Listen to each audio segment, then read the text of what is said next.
a wife of noble character who can fly. She is worth far more than rubies. Her husband has full confidence in her and lacks nothing of value.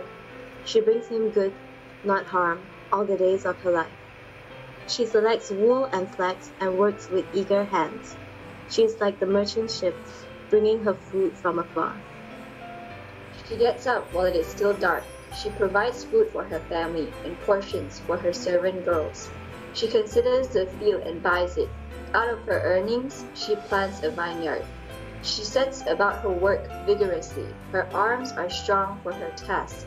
She sees that her trading is profitable, and her lamp does not go out at night. In her hand she holds the distaff, and grasps the spindle with her fingers. She opens her arms to the poor and extends her hands to the needy. When it snows, she has no fear for her household, for all of them are clothed in scarlet. She makes coverings for her bed, and she is clothed in fine linen and purple. Her husband is respected at the city gate, where he takes his seat among the elders of the land. She makes linen garments and sells them, and supplies the merchants with sashes. She is clothed with strength and dignity. She can laugh at the days to come. She She speaks. opens her mouth with wisdom, and the teaching of kindness is on her tongue. She looks well to the ways of her household and does not eat the bread of idleness. Her children rise up and call her blessed, and her husband also, and he praises her.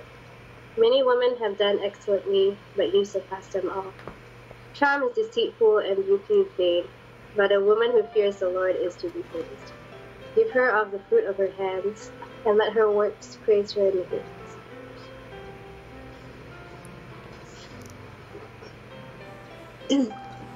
Um, so, reading this passage, I would like to just select one of the verses, and which reminds me of my mom. And the verse is, she gets up while it is still dark. She provides food for her family and portions for her servant girls. And this reminds me of times when I was at home and my mom used to stay up late and nag me to go to sleep, but she would still wake up early in the morning and prepare breakfast for us before we went to school.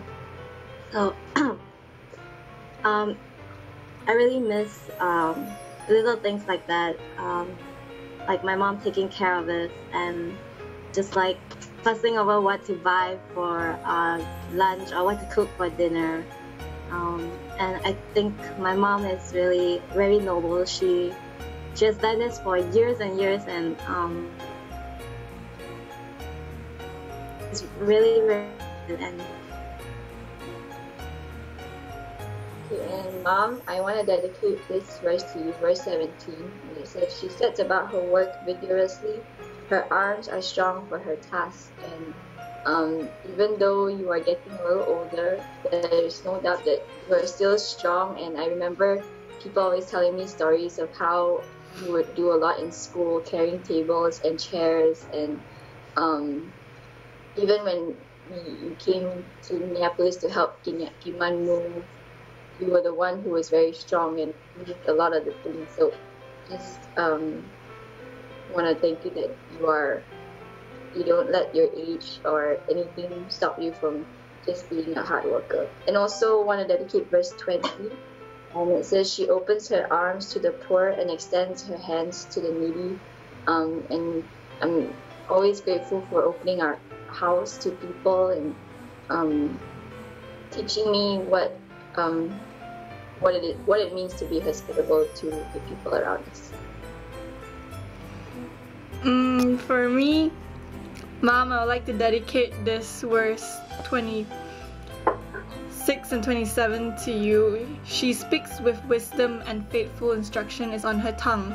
She watches over the affairs of her household and does not eat the bread of idleness. Verse 28, her child arise and call her blessed, her husband also, and he praises her. I think I'm very thankful for how you have been able to teach us so many things, to really give us good and wise advices. especially even though we're so far away from home, how despite all the challenges that I face here out by myself, there are still ways for you to give me instructions and help me to learn and see things that I can't, and give me new perspective that I cannot see. And all three of us, I'm sure we're very proud in how you've brought us up and taught us so many things that we can all call you really blessed. So I want to thank you for all that you have done for all of us. Happy Mother's Day. Mom. Hi, Mom. I want to dedicate verse 13 and 18 actually. I'm going to read my favorite version in the message. In 13 it says, she shops around for the best yarns and cottons and enjoys knitting and sewing. She's like a trading ship that sails to faraway places and brings back exotic tidings. So I just remember when you go shopping and you come back and you bring all these dresses from you, and it kind of reminded me of you. And also verse 18. I cannot find. She senses the worth of her work, is in no hurry to call it quits for the day.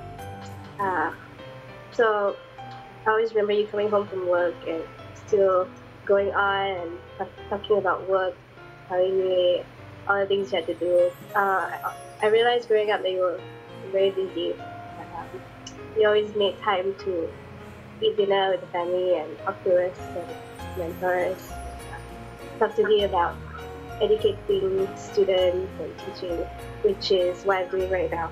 So I think that I have been very blessed in having you and Dad as a mentor, especially now that I'm doing practical stuff like teaching students. You've been a great example for Papa and I really thank you for that. Can't wait to see you at my graduation. It's solely because of you, Daddy, and Papa that I am here today. So thank you. So we want to wish our mom Happy Mother's Day. Happy Mother's Day. Mother's